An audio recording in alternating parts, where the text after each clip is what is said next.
ಕಾಮಂ ಭವೇನು ವೃಜಿನೈರ್ನಿರಯೇಷು ನಷ್ಟಾಃ ಚೇತೋಲಿವದ್ಯದಿನು ತೇ ಪದಯೋಃ ರಮೇತ ವಾಚಶ್ಚನ ಸ್ಥುಲಸಿವದ್ಯದಿ ಶೋಭಾಃ ಪೂರ್ಯೇತ ತೇ ಗುಣಗಣೈಃ ಯದಿ ಕರ್ಣರಂಧ್ರಃ.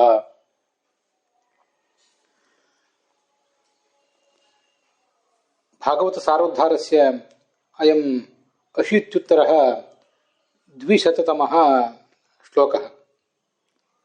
280ನೇ ಶ್ಲೋಕ. ಅಸ್ಮಿನ್ ಶ್ಲೋಕೆ ಸನಕಾದಯಃ ವೈಕುಂಠನಾಥಂ ಏವಂ ಪ್ರಾರ್ಥಯಂತಿ ಇತಿ ಶ್ರೂಯತೆ. ಹೇ ಭಗವನ್, ತವ ಪಾರ್ಷದೌ ಜಯ ವಿಜಯೌ ಶಪ್ತ್ವಾ ನೂನಂ ಅಸ್ಮಾಭಿಃ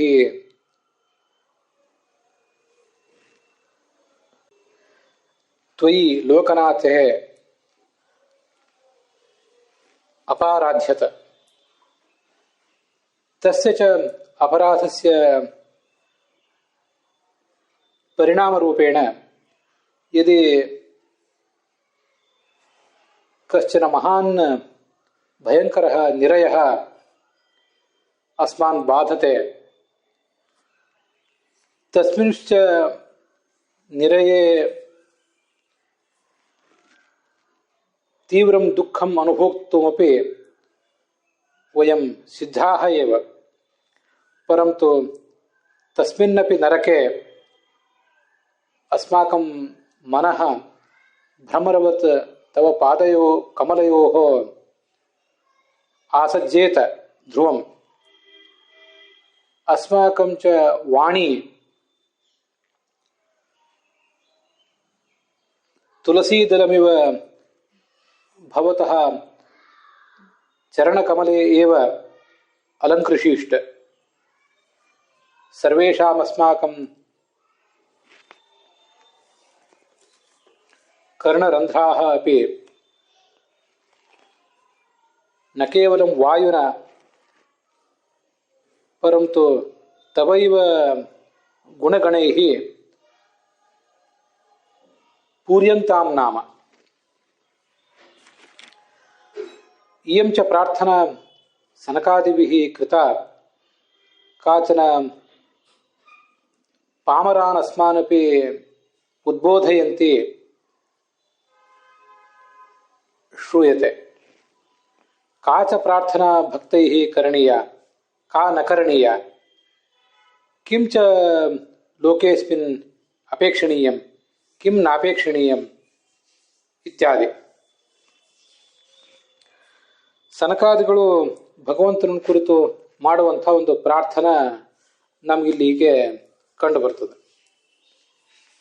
ಆ ಪ್ರಾರ್ಥನೆಯನ್ನು ನಾವು ಕೇಳಿದ್ದಾದರೆ ಭಗವಂತನಿಂದ ನಾವು ಏನನ್ನು ಅಪೇಕ್ಷಿಸಬೇಕು ಮತ್ತೆ ಏನನ್ನು ಅಪೇಕ್ಷಿಸಬಾರದು ಅನ್ನುವುದೆಲ್ಲ ನಮ್ಗೆ ಗೊತ್ತಾಗ್ತದೆ.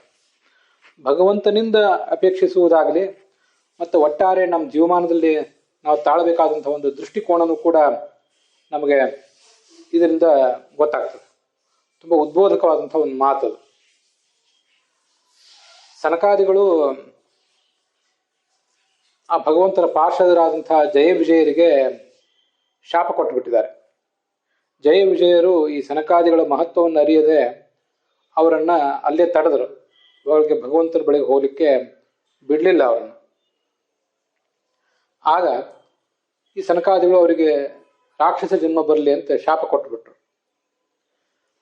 ಭಗವಂತನೇ, ನಿನ್ನ ಪಾರ್ಷದರಾದಂತಹ ಜಯ ವಿಜಯರಿಗೆ ನಾವು ಶಾಪ ಕೊಟ್ಟು ಅಪರಾಧ ಮಾಡಿದ್ದು ಹೌದು, ಮತ್ತೆ ಅದರ ಫಲವಾಗಿ ನಮಗೆ ಶಿಕ್ಷೆಯೂ ಆಗಬೇಕು. ನರಕದಲ್ಲಿ ಏನಾದರೂ ಶಿಕ್ಷೆ ಆಗುವುದಿದ್ರೆ ಅಂಥ ಶಿಕ್ಷೆಯನ್ನು ನಾವು ಅನುಭವಿಸ್ಲಿಕ್ಕೆ ತಯಾರಿದ್ದೇವೆ. ಆದರೆ ಆ ನರಕದಲ್ಲಿಯೂ ಕೂಡ ನಮ್ಮ ಮನಸ್ಸು ಹೇಗಿರಬೇಕು, ಅದೊಂದು ಅನುಗ್ರಹವನ್ನ ನೀನು ಮಾಡಿದರೆ ಸಾಕು ಅಂತ ಇದ್ದಾರೆ. ಆ ನರಕದಲ್ಲಿಯೂ ಕೂಡ ನಮ್ಮ ಮನಸ್ಸು ಭ್ರಮರದಂತೆ ನಿನ್ನ ಪಾದಕಮಲದಲ್ಲಿ ಆಸಕ್ತವಾಗಿರಬೇಕು. ಕಮಲದಲ್ಲಿ ಹೇಗೆ ಭ್ರಮರ ಆಸಕ್ತವಾಗಿರ್ತದೋ ಹಾಗೆ ನಿನ್ನ ಪಾದಕಮಲದಲ್ಲಿ ನಮ್ಮ ಮನಸ್ಸು ಯಾವತ್ತೂ ಆಸಕ್ತವಾಗಿರಲಿ. ಭಗವಂತನ ಭಕ್ತರು ಅರ್ಪಿಸಿದಂಥ ತುಳಸಿದಳ ಭಗವಂತನ ಪಾದಕಮಲವನ್ನು ಹೇಗೆ ಅಲಂಕರಿಸ್ತದೋ ಹಾಗೆ ನಮ್ಮ ಮಾತು ಕೂಡ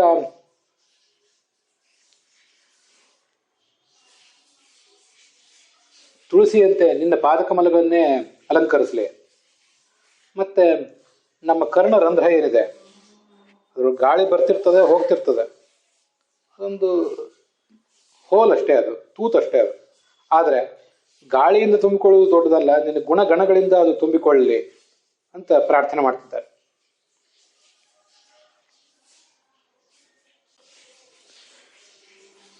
ಆ ಶ್ಲೋಕಕ್ಕೆ ಒಂದು ಭಾಗವತ ತಾತ್ಪರ್ಯನೂ ಕೂಡ ಇದೆ. ಅದನ್ನೆಲ್ಲ ನಾವೀಗ ಇಲ್ಲಿ ನೋಡಬೇಕು. ಅಪರೋಕ್ಷ ಜ್ಞಾನಿಗಳಾದಂತಹ ಜಯ ವಿಜಯರಿಗೆ ಹೀಗೆ ಭಗವಂತನ ಪಾರ್ಷದರಿಗೆ ಶಾಪ ಕೊಟ್ಟದ್ರ ನಿಮಿತ್ತ ನರಕ ಏನೂ ಆಗೋದಿಲ್ಲ. ಹೀಗೆ ಶಾಪ ಕೊಡ್ಲಿಕ್ಕೂ ಕೂಡ ಅವರಿಗೊಂದು ನಿಮಿತ್ತ ಇರ್ತದೆ, ಇವರಿಗೂ ಒಂದು ನಿಮಿತ್ತ ಇರ್ತದೆ, ಶಾಪ ಅನುಭವಿಸ್ಲಿಕ್ಕೆ ಆ ಜಯ ವಿಜಯರಿಗೂ ಕೂಡ ಒಂದು ನಿಮಿತ್ತ ಇರ್ತದೆ. ಅದರಿಂದ ಒಂದು ಲೋಕ ಕಲ್ಯಾಣ ಆಗುವುದಿರ್ತದೆ. ಹೀಗೆಲ್ಲ ಭಗವಂತನ ಸಂಕಲ್ಪ ಇರ್ತದೆ.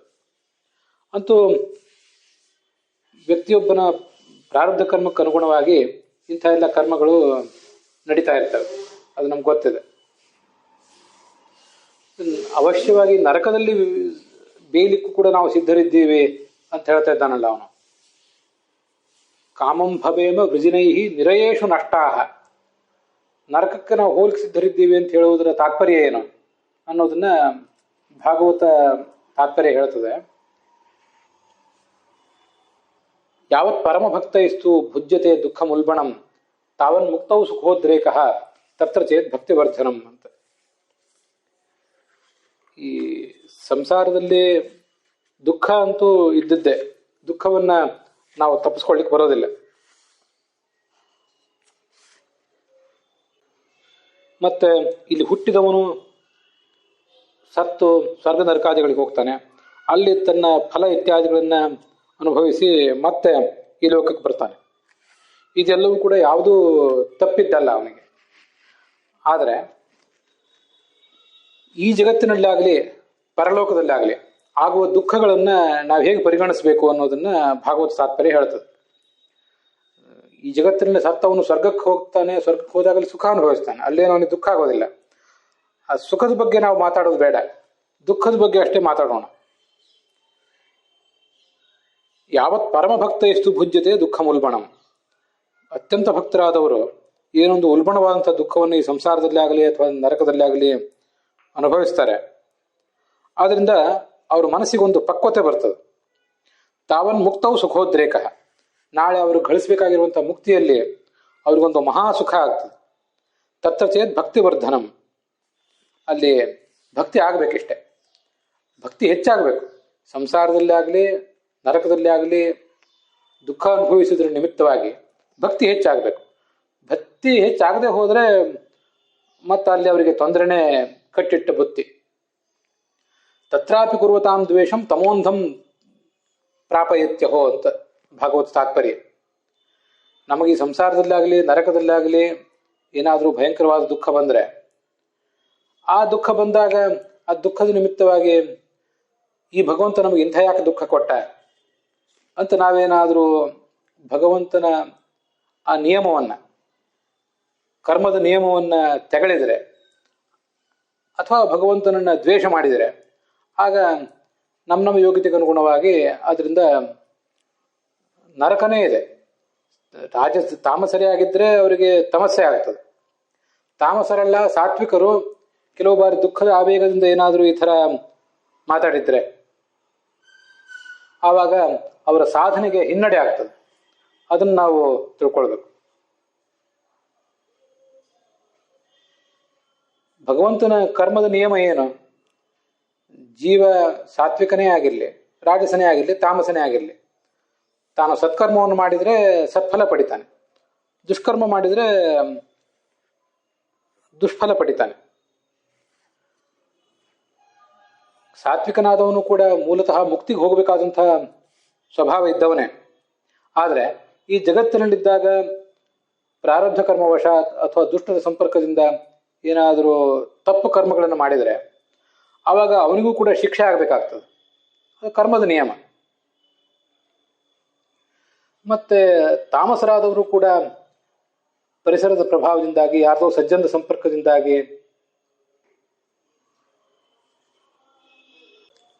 ಸತ್ಕರ್ಮ ಮಾಡಿದರೆ ಆವಾಗ ಅದರಿಂದ ಅವನು ಸತ್ಫಲವನ್ನೇ ಪಡಿತಾನೆ. ತಾಮಸನಾದವನು ಸತ್ಫಲವನ್ನು ಪಡೆಯುವುದು ಕೂಡ ತಾತ್ಕಾಲಿಕ, ಹಾಗೆ ಸಾತ್ವಿಕನಾದವನು ದುಷ್ಫಲವನ್ನು ಪಡೆಯುವುದು ಕೂಡ ಒಂದು ತಾತ್ಕಾಲಿಕ. ಅಂತಿಮವಾಗಿ ಸಾತ್ವಿಕನಾದವನು ಮಹಾಫಲವನ್ನೇ ಪಡಿತಾನೆ, ಸತ್ಫಲವನ್ನೇ ಪಡಿತಾನೆ, ಶಾಶ್ವತವಾದ ಸತ್ಫಲವನ್ನು. ತಾಮಸ ಶಾಶ್ವತವಾದಂತಹ ದುಷ್ಫಲವನ್ನೇ ಪಡಿತಾನೆ.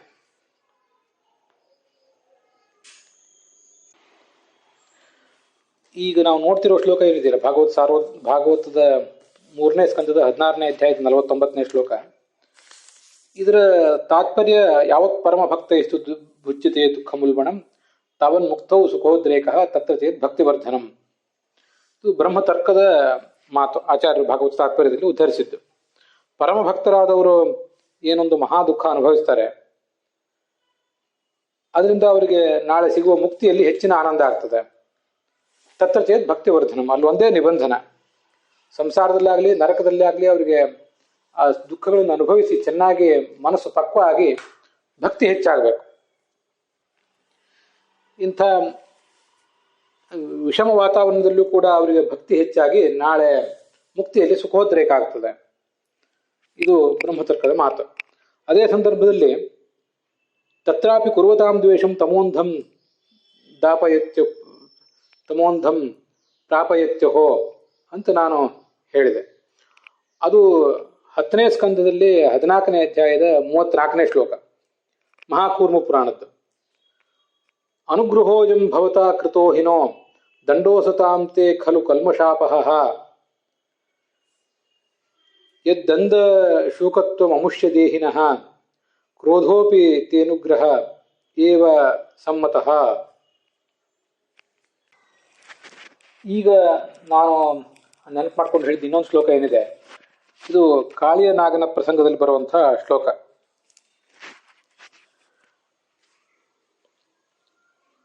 ಅನುಗೃಹೋಯಂ ಭವತಾ ಕೃತೋಹಿನೋ, ನಾಗಪತ್ನಿಯರು ಭಗವಂತನನ್ನು ಹೀಗೆ ಪ್ರಾರ್ಥನೆ ಮಾಡ್ತಾರೆ, ನಮ್ಮ ಪತಿಯಾದಂತಹ ನಾಗನನ್ನ ನೀನು ದಂಡಿಸಿ, ಆದ್ರಿಂದ ನಮಗೆ ನೀನೇನು ಶಿಕ್ಷೆಯನ್ನೇನು ಕೊಟ್ಟಂತಾಗಲಿಲ್ಲ, ನಮಗೊಂದು ನೀನು ಅನುಗ್ರಹವೇ ಮಾಡಿದ ಹಾಗಾಯಿತು. ಮತ್ತೆ ಅದು ನಮ್ಮ ಪತಿಯ ಪಾಪವನ್ನ ಕಳೆಯಿತು.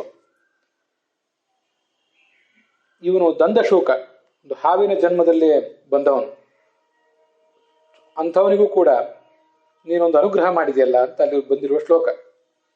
ಅಲ್ಲಿ ಕೂರ್ಮ ಪುರಾಣದ ಭಾಗವತ ತಾತ್ಪರ್ಯ ಹೀಗೆ ಹೇಳ್ತದೆ. ದಂಡಯೋಪಿ ಭಗವಚ್ಚೀರ್ಣಃ, ಸಂಸಾರದಲ್ಲಿ ನಾವಿದ್ದಾಗ ಒಂದೇನಾದರೂ ದಂಡನೆ ಶಿಕ್ಷೆ ನಮಗಾದ್ರೆ ನಾವು ಅವಾಗ ತಿಳ್ಕೊಳ್ಬೇಕಾದದ್ದು, ಇದು ಮೊದಲನೇದಾಗಿ ನಮ್ಮ ಪ್ರಾರಬ್ಧ ಕರ್ಮದಿಂದ ಆಗಿದೆ ಅಂತ ತಿಳ್ಕೊಳ್ಬೇಕು. ಈ ಸಂಗತಿಗಳು ಎರಡು, ಒಂದು ಭಗವಂತ ನಮ್ಗೆ ಇದನ್ನು ಅನುಗ್ರಹನೇ ಮಾಡಿದ್ದಾನೆ ಅಂತ, ಇನ್ನೊಂದು ನಮ್ಮ ಪ್ರಾರಬ್ಧಕ್ಕನುಗುಣವಾಗಿ ಇದಾಗಿದೆ ಅಂತ. ಹೀಗೆ ತಿಳ್ಕೊಂಡ್ರೆ ಭಕ್ತಿಯಿಂದ ಹೀಗೆ ವಿಚಾರ ಮಾಡಿದರೆ ಅದು ಸುಖಕಾರಿ ಆಗ್ತದಂತೆ.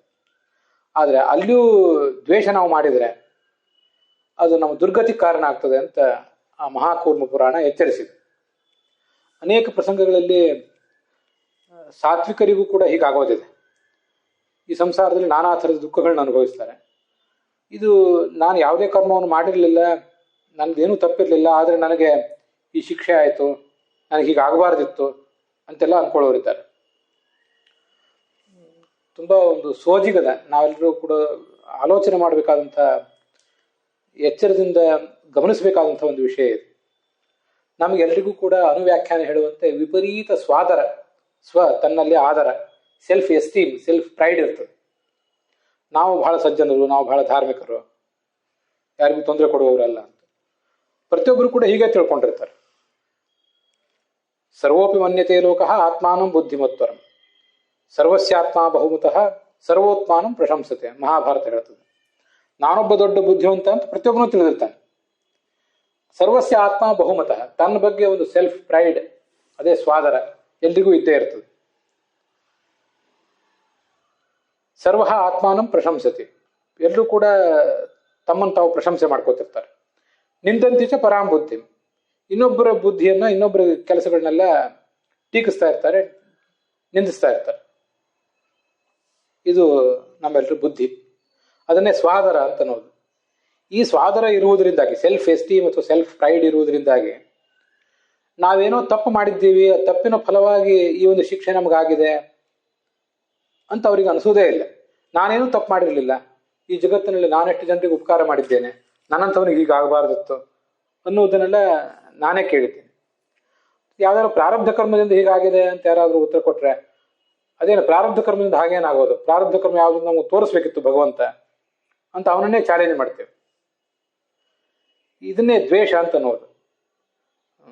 ಮಹಾ ತಾಮಸರೇ ಆದವರು ಭಗವಂತನನ್ನು ದ್ವೇಷಿಸಿಯೇ ಬಿಡ್ತಾರೆ, ಅವನು ನಮಗೆ ವೃಥಾ ದುಃಖ ಕೊಟ್ಟ ಅಂತ. ತಮ್ ಭೂತಿ ರೀತಿ ದೇವಾಹ ಉಪಾಸಚಕ್ರೇ ತೇ ಬಭೂ ಅಭೂತಿಸುರಾಹ ತೇ ಪರಾಬಭೂ ಅಂತ ಐತರಿ ಉಪನಿಷತ್ ಹೇಳ್ತದೆ. ಭಗವಂತನನ್ನು ಭೂತಿ, ಅವನು ಸುಖದಾಯಕ ಅಂತ ದೇವತೆಗಳು ಉಪಾಸನೆ ಮಾಡಿದರಂತೆ. ತೇ ಬಭೂ, ಆದ್ರಿಂದ ಅವರು ಸುಖಶಾಲಿಗಳೇ ಆದರು, ಸುಖ ಸಮೃದ್ಧಿಗಳನ್ನೇ ಪಡೆದರಂತೆ. ಅಭೂತಿರಿತ್ಯಸುರಾಹ, ಇವನು ದುಃಖವನ್ನೇ ಕೊಡ್ತಾನೆ, ಯಾವತ್ತು ಅಮಂಗಳವನ್ನೇ ಕೊಡ್ತಾನೆ ನಮಗೆ ಅಂತ ಅಸುರರು ಉಪಾಸನೆ ಮಾಡ್ಲಿಕ್ಕೆ ತೊಡಗಿದ್ರಂತೆ. ಆದ್ರಿಂದ ಅವರು ಜೀವನದಲ್ಲಿ ಸೋತೇ ಹೋದರು. ಕೊನೆಗೂ ಅವ್ರಿಗೆ ಆಗುವುದು ಸೋಲೆ. ನಡುವೆ ದೇವತೆಗಳ ನಡು ಯುದ್ಧದಲ್ಲಿ ಅವರಿಗೆ ಮೇಲ್ಗೈ ಆಗಬಹುದು, ಆದ್ರೆ ಅಂತಿಮವಾಗಿ ಅವರಿಗಾಗುವುದು ಸೋಲು. ಇದನ್ನ ನಾವು ಗಮನಿಸ್ಬೇಕು. ಹೀಗೆ ಭಗವಂತನನ್ನ ಭೂತಿದಾಯಕ, ಐಶ್ವರ್ಯದಾಯಕ ಅಂತ ಉಪಾಸನೆ ಮಾಡಬೇಕು. ಅಭೂತಿ ಅಂತ ಯಾವತ್ತೂ ಕೂಡ ಆತನನ್ನ ತಿಳಿಯಬಾರದು. ತಾಮಸರು ಹಾಗೆ ಮಾಡಿದ್ರೆ ಅದಕ್ಕೆ ಸರಿಯಾಗಿ ದುರ್ಗತಿನೇ ಪಡಿತಾರೆ. ಸಾತ್ವಿಕರು ಸಂಸರ್ಗವಶಾತ್ ಬುದ್ಧಿ ಮಾಲಿನ್ಯದಿಂದಾಗಿ ಭಗವಂತನನ್ನ ಅಭೂತಿ, ನಮ್ದೇನೂ ತಪ್ಪಿರ್ಲಿಲ್ಲ, ನನ್ಗೆ ಹೀಗೆ ಮಾಡಿಬಿಟ್ಟ ಅಂದ್ಬಿಟ್ರೆ ಆವಾಗ ಭಗವಂತನ ನಿಯಮವನ್ನು ನಾವು ಅಲ್ಲಗಳೆದಂತಾಗೋದ್ರಿಂದ ತಾತ್ಕಾಲಿಕವಾಗಿ ತಮ್ಮ ಸಾಧನೆಗೆ ತಾವೇ ಹಿನ್ನಡೆ ಮಾಡ್ಕೋತಾರೆ, ತಮ್ಮ ಕಾಲ ಮೇಲೆ ತಾವೇ ಕಲ್ಲು ಹಾಕ್ಕೋತಾರೆ ಅಂತ ಅದನ್ನು ತಿಳ್ಕೊಬಹುದು ನಾವು. ಯಾಕೆಂದ್ರೆ ನಾನು ಭಾರಿ ಸಜ್ಜನ, ಇಷ್ಟೆಲ್ಲ ಒಳ್ಳೆ ಕೆಲಸ ಮಾಡಿದ್ದೀನಿ, ಲೋಕೋಪಕಾರ ಮಾಡಿದ್ದೀನಿ, ನನಗೆ ಹೀಗಾಗಬಾರ್ದಿತ್ತು ಅಂತಾರೆ. ಅದರಲ್ಲಿ ಎರಡು ಸಂಗತಿಗಳಿವೆ. ಈಗ ನನಗೇನು ದುಃಖ ಆಗಿದೆ, ಈಗಾಗಿರುವ ದುಃಖಕ್ಕೆ ಹಿಂದೆ ಯಾವುದೋ ಜನ್ಮದಲ್ಲಿ ನಾನು ಮಾಡಿರುವ ದುಷ್ಟಕರ್ಮಗಳ ಫಲಿತಾಂಶವೇ ಆಗಿರಬಹುದು, ಅಥವಾ ಇದೇ ಜನ್ಮದಲ್ಲಿ ಮಾಡಿದ್ದಾಗಿರ್ಬೋದು. ನಾನು ಏನೂ ಮಾಡಿಲ್ಲ, ನನಗೆ ಹೀಗೆ ದುಃಖ ಕೊಟ್ಟ ಭಗವಂತ ಅಂತ ನಾವು ಭಗವಂತನ ನಿಯಮವನ್ನು ಅಲ್ಲಗಳಿದ್ರೆ ಅದು ನಾವು ಈ ಜನ್ಮದಲ್ಲಿ ಏನೂ ಪುಣ್ಯಕರ್ಮ, ಏನೂ ದುಷ್ಕರ್ಮ ಮಾಡಿಲ್ಲ ಅಂತ ಹೇಳುವ ಮೂಲಕ ಈ ಜನ್ಮದಲ್ಲಿ ನಾವೆಲ್ಲ ಸರಿಯಾಗಿ ಇದ್ದೀವಿ ಅಂತ ಅಹಂಕಾರ ತೋರಿಸಿದಂತಾಯ್ತಲ್ಲ. ಹಾಗೆ ನಾವು ಹೇಳೋ ಸಾಧ್ಯತೆ ಇದೆಯಾ? ತ್ರಿಭಿರ್ವರ್ಷೈ ತ್ರಿಭಿರ್ಮಾಸೈ ತ್ರಿಭಿರ್ದಿನೈ ತ್ರಿಭಿರ್ವರ್ಷೈ ತ್ರಿಭಿರ್ದಿನೈ ಅತ್ಯುತ್ಕಟೆ ಪುಣ್ಯಪಾಪೈ ಇಹೈವ ಫಲಮಶ್ನುತೆ ಅಂತ ಒಂದು ಸುಭಾಷಿತ, ಶಾಸ್ತ್ರದ ಮಾತು ಇದ್ದಿರಬಹುದು, ಅದು ಹೇಳ್ತದೆ. ಅತ್ಯುತ್ಕಟವ, ಸಾಮಾನ್ಯವಾಗಿ ಹಿಂದೆ ಯಾವಾಗ ಮಾಡಿದ ಪುಣ್ಯ ಪಾಪದ ಫಲಗಳನ್ನ ಮುಂದಿನ ಜನ್ಮದಲ್ಲಿ ಅನುಭವಿಸ್ತಿರ್ತೇವೆ. ಆದ್ರೆ ಅತ್ಯುತ್ಕಟವಾದ ಪುಣ್ಯ ಪಾಪ ಏನಾದರೂ ಇದ್ರೆ 3 ವರ್ಷ 3 ತಿಂಗಳು 3 ದಿನಗಳಲ್ಲಿ ಅದನ್ನು ಅನುಭವಿಸ್ತಾರೆ ಅಂತ ಒಂದು ಮಾತು. ಅತ್ಯುತ್ಕಟವಾದ ಪುಣ್ಯ ಪಾಪಗಳನ್ನು ನಾವು ಮಾಡಿಲ್ಲ ಅಂತ ಹೇಳುವ ಸಾಧ್ಯತೆ ಇದೆಯಾ? ನಮ್ಮ ಪಾಲಿಗೆ, ನಮ್ಮ ಮಟ್ಟಿಗೆ ನಾವೆಲ್ಲರೂ ಕೂಡ ಪುಣ್ಯಕರ್ಮಿಗಳೇ, ಭಾರಿ ಪುಣ್ಯಕರ್ಮಗಳನ್ನೇ ಮಾಡ್ತಾ ಇದ್ದೀವಿ ಅಂತ ನಾವು ನಮ್ಮನ್ನು ಹೊಗಳಿಸ್ಕೋತೀವಿ ಕೂಡ.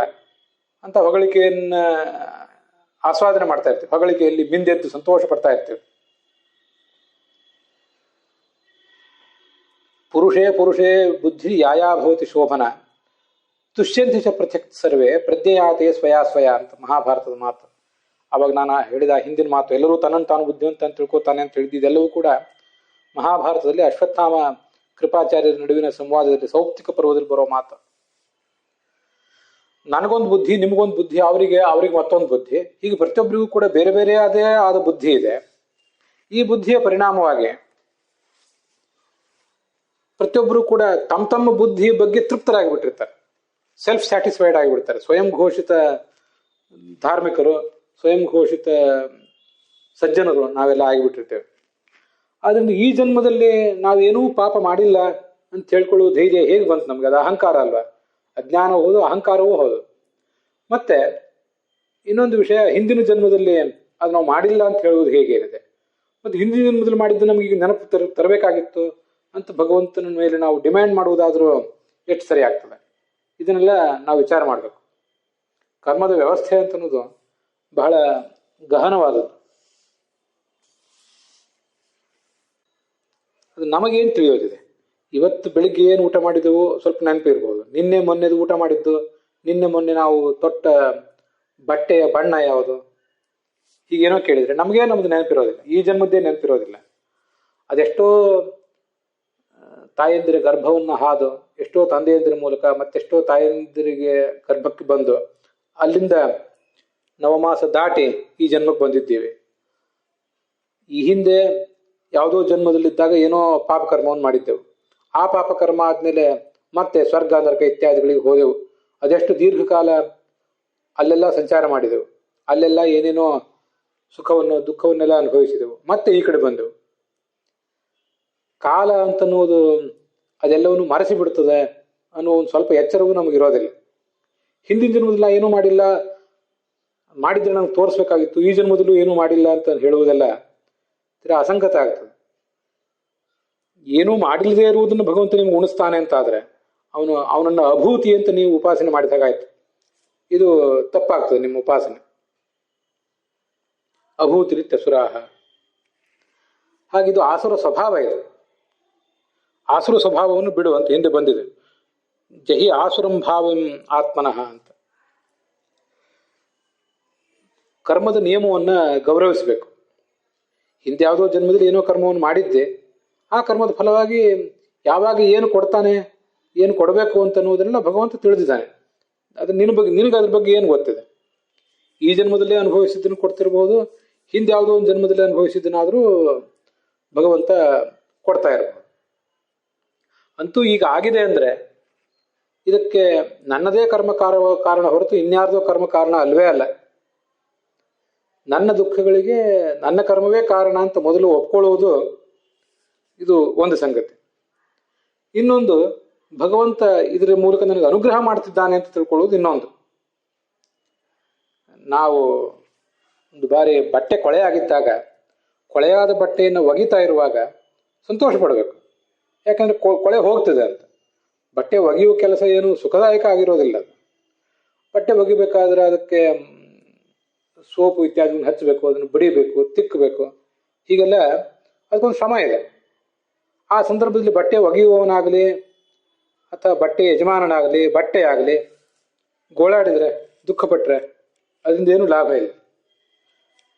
ಬೇರೆ ಯಾರು ಅಲ್ಲದೆ ಹೋದರೂ ಕೂಡ ಬಟ್ಟೆ ಯಜಮಾನನಾದರೂ, ಬಟ್ಟೆ ಯಾರಿಗೆ ಸಂಬಂಧಪಟ್ಟದ್ದಾಗಿದೆಯೋ ಅವನಾದರೂ ಕೂಡ ನನ್ನ ಬಟ್ಟೆ ಕೊಳೆ ಹೋಗ್ತಾ ಇದೆ ಅಂತ ಸಂತೋಷ ಪಡಬೇಕು. ಹಾಗೆ ಮನುಷ್ಯ ತಾನೇನು ದುಃಖ ಅನುಭವಿಸ್ತಿರ್ತಾನೆ, ಶಾರೀರಿಕವಾದ ದುಃಖ ಇರ್ಬೋದು, ಮಾನಸಿಕವಾದ ದುಃಖ ಇರ್ಬೋದು, ಅದನ್ನು ನನ್ನ ಕರ್ಮದಿಂದಲೇ ಭಗವಂತ ನನಗೆ ಕೊಟ್ಟಿದ್ದಾನೆ ಅನ್ನೋದನ್ನು ಮೊದಲು ಮನಗಾಣಬೇಕು. ಮತ್ತು ಆ ಮೂಲಕ ನನ್ನ ಕರ್ಮವನ್ನು ಅವನು ಕಳೀತಾ ಇದ್ದಾನೆ ಅನ್ನೋದನ್ನು ಕೂಡ ಮನಗಾಣಬೇಕು. ಇದರ ಫಲವಾಗಿ ಆತ ನನಗೆ ಅನುಗ್ರಹ ಮಾಡಿದಂತಾಗಿದೆ ಅಂತ ಅನ್ನೋದನ್ನು ತಿಳ್ಕೊಳ್ಬೇಕು. ಇಲ್ಲದೆ ಹೋದರೆ ಅದು ಸಾಧನೆಗೆ ಹಿನ್ನಡೆ ಆಗ್ತದೆ ಅಂತ ಶಾಸ್ತ್ರ ನಮ್ಮನ್ನು ಎಚ್ಚರಿಸಿದೆ. ಬೃಹದಾರಣ್ಯಕ ಉಪನಿಷತ್ತಿನಲ್ಲಿ ಹಾಗೆ ಮಾತಿದೆ, ತದೇತ ತಪೋ ಯದ್ವ್ಯಾಧಿತ ಸ್ತಪ್ಯತೆ ಅಂತ. ಮನುಷ್ಯ ಅನೇಕ ಥರದ ವ್ಯಾಧಿಗಳಿಂದ, ಆದಿವ್ಯಾಧಿಗಳಿಂದ ಅವನು ದುಃಖ ಪಡ್ತಾ ಇರ್ತಾನಲ್ಲ, ಇದೆಲ್ಲವೂ ಕೂಡ ಒಂದು ತಪಸ್ಸು ಅಂತ. ವ್ಯಾಧೀನ್ ಶವಹೃತಿಂ ಚೈವ ಶವದಾಹಾದಿಕಂ ತಥಾ ವಿಷ್ಣವೇ ತಪ ಇತ್ಯೇವ ಪ್ರಾರ್ಥಯಿನ್ ಯಾತಿ ತತ್ಪರಂ ಅಂತ.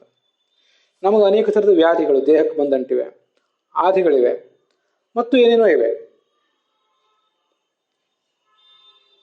ಇವೆಲ್ಲವನ್ನೂ ಕೂಡ ಇದು ಭಗವಂತನ ತಪಸ್ಸು ಅಂತ ತಿಳ್ಕೊಳ್ಬೇಕು. ಹೀಗೆ ಆಲೋಚನೆ ಮಾಡಿದವನು ಆ ಭಗವಂತನನ್ನೇ ಪಡಿತಾನಂತೆ. ಅಕ್ಲೇಶಿತೋಪಿ ಕ್ಲೇಶಾದೀನ್ ಅತೀತೈಷ್ಯಾದಿಕಾನಪಿ ಅಂತ. ಇದು ತುಂಬ ಸುಂದರವಾಗಿದೆ. ಈ ಸದ್ಯ ನೀವು ಸುಖವಾಗಿದ್ದಿರಬಹುದು, ಈಗ ಯಾವುದೇ ಕಷ್ಟ ಇಲ್ಲದೇ ಇರಬಹುದು, ಆದರೆ ನಮಗೆ ಬಂದಿರುವಂಥ ಎಲ್ಲ ಕ್ಲೇಶಗಳನ್ನು ಕೂಡ ಇದು ಭಗವಂತನ ತಪಸ್ಸು ಅಂತ ತಿಳ್ಕೊಳ್ಬೇಕು. ಅದೆಂಥ ಕ್ಲೇಶ? ಅತೀತ ಕ್ಲೇಶ, ಹಿಂದೆ ಯಾವುವೋ ಜನ್ಮದಲ್ಲಿ ಆದ ಕ್ಲೇಶ, ಮುಂದೆ ಇನ್ನು ನಾವು ಬರಲಿಕ್ಕಿರುವಂತಹ ಕ್ಲೇಶಗಳು, ಇದೆಲ್ಲವೂ ಕೂಡ ಭಗವಂತನ ಕುರಿತಾದ ತಪಸ್ಸು ನಾವು ಮಾಡ್ತಾ ಇದ್ದೀವಿ ಅಂತ ತಿಳ್ಕೊಳ್ಬೇಕು. ತಪಸ್ಸು ಅಂದರೆ ಸಂತಾಪೆ ಅಂತಲೇ ಧಾತು ಅದು. ತಪಸ್ಸು ಮಾಡುವಾಗ ಮಳೆ, ಬಿಸಿ ಇಂಥ ಏರುಪೇರುಗಳನ್ನೆಲ್ಲ ನಾವು ಸಹಿಸ್ಕೋಬೇಕಾಗ್ತದೆ. ಅದರಿಂದ ಶರೀರಕ್ಕೆ ಮನಸ್ಸಿಗೆ ಒಂದಿಷ್ಟು ಕ್ಲೇಶ ಆಗ್ತದೆ. ಆದರೆ ಅದರಿಂದ ನಮ್ಮ ಮನಸ್ಸಿಗೊಂದು ಟ್ರೈನಿಂಗ್ ಆಗ್ತದೆ. ಆದ್ದರಿಂದ ಹಿಂದೆ ಬಂದಿರುವ, ಈಗ ಬರ್ತಾ ಇರುವ, ಮುಂದೆ ಬರಲಿಕ್ಕಿರುವಂಥ ಎಲ್ಲ ಥರದ ಕ್ಲೇಶಗಳನ್ನು ಕೂಡ ಭಗವಂತನ ಕುರಿತಾದ ತಪಸ್ಸು ಅಂತ ಹೀಗೆ ಸಾಧಕ ಆಲೋಚನೆ ಮಾಡಬೇಕು ಅಂತ ಬೃಹದಾರಣ್ಯಕ ಉಪನಿಷತ್ತು ಮತ್ತು ಅದರ ಭಾಷ್ಯಗಳು ಕೂಡ ವರ್ಣನೆ ಮಾಡ್ತವೆ. ಇದು ನಮ್ಮ ಬದಲಾಗಬೇಕಾದಂಥ ಮನೋಭಾವವನ್ನು ಅದು ಶಾಸ್ತ್ರ ತೋರಿಸಿರುವಂಥ ರೀತಿ. ಆದ್ದರಿಂದ ಕಾಮಂ ಭವೇಮ ವೃಜನಯೇಷಿ ನಿರಯೇಷು ನಷ್ಟಾ, ನರಕದಲ್ಲಿ ಹಾಳಾಗಿ ಹೋಗುವಂಥ ಪ್ರಸಂಗ ಬಂದರೂ ಬರಲಿ, ಕಾಮಂ ಭವೇಮ ಆಗೋಣ ಬೇಕಾದ್ರೆ. ಚೇತೋಲಿವದ್ಯದಿ ನುತೆ ಪದಯೋಹ ರಮೇತ, ಆದರೆ ನಮ್ಮ ಮನಸ್ಸು ಮಾತ್ರ ನಿನ್ನ ಪಾದಕಮಲದಲ್ಲಿ ಆಸಕ್ತವಾಗಿರಲಿ. ಇಲ್ಲಿ ನಿರಯೇಷು ನಷ್ಟಾ ಅಂತ ಬಂತಲ್ಲ, ನಿರಯ ಅಂದ್ರೆ ಏನು? ವಾಸ್ತವಿಕವಾಗಿ ನಿರಯ ಅಂದ್ರೆ ಏನು? ಅವರು ನರಕಕ್ಕೆ ಹೋಗ್ತಾರ, ಸನಕಾದಿಗಳು ನರಕಕ್ಕೆ ಹೋಗ್ತಾರಾ ಅಂತ ಒಂದು ಪ್ರಶ್ನೆ. ನಮ್ಮಂಥವ್ರು ಯಾರಿಗೋ ಈ ಮಾತನ್ನು ನಾವು ಹೇಳ್ತಾ ಇದ್ರೆ, ಮತ್ತೆ ಯಾವತ್ ಪರಮ ಭಕ್ತೇಸ್ತು ಭುಜ್ಯತೆ ದುಃಖ ಉಲ್ಬಣಂ ಅಂತ ಏನು ಬಂತಲ್ಲ, ಉಲ್ಬಣವಾದ ದುಃಖವನ್ನು ಈ ಸಂಸಾರದಲ್ಲಿ ಅಥವಾ ನರಕದಲ್ಲಿ ಅನುಭವಿಸಿದ್ರೆ ಅಂತ ಬಂತಲ್ಲ, ಅದು ನಮಗೆ ಅನ್ವಿತ ಆಗುವಾಗ ನಾವು ನರಕಕ್ಕೆ ಹೋಗ್ತೀವಿ ಅನ್ನೋದು ಸರಿ. ಸನಕಾದಿಗಳು ನರಕಕ್ಕೆ ಹೋಗ್ತಾರಾ ಅಂತ ಒಂದು ಪ್ರಶ್ನೆ. ಅದಕ್ಕೆ ಹಿಂದೆ ವಿಷ್ಣು ತೀರ್ಥಾಚಾರ್ಯರೇ ಮಾಡಿದಿರುವಂತಹ ಒಂದು ವ್ಯಾಖ್ಯಾನ ಇದೆ. ಆ ವ್ಯಾಖ್ಯಾನಕ್ಕನುಸಾರವಾಗಿ ನಿರಯ ಅಂತ ಅನ್ನೋದನ್ನ ನಾವು ತಿಳ್ಕೊಳ್ಬೇಕು. ನಿರಯ ಅಂದ್ರೆ ನಿರಯಕ್ಕೆ ಸದೃಶವಾದಂತಹ, ನರಕಕ್ಕೆ ಸದೃಶವಾದಂತಹ ಒಂದು ಹೀನವಾದ ಸ್ಥಿತಿ ಅಂತ. ವಿಷ್ಣು ತೀರ್ಥಾಚಾರ್ಯರು ಈ ಹಿಂದಿನ 276ನೇ ಶ್ಲೋಕದಲ್ಲಿ ಮಾತ್ರಾತ್ಮಕತ್ವಾತ್ ನಿರಯೇಪಿ ಸಂಗಮ, ಈ ಅಲ್ಲಿ ನಿರಯ ಅಂತ ಒಂದು ಶಬ್ದ ಪ್ರಯೋಗ ಮಾಡಿದ್ದಾರೆ. ಈ ವಿಷಯ ಸುಖ ಅಂತ ಅನ್ನೋದು ನರಕದಲ್ಲೂ ದೊರೀತದೆ ಅಂತ ಬಂದಿದೆ. ಅಲ್ಲಿ ನರಕದಲ್ಲೂ ವಿಷಯ ಸುಖ ಸಿಗುವುದು ಅಂದ್ರೆ ಏನರ್ಥ? ಅದಕ್ಕೆ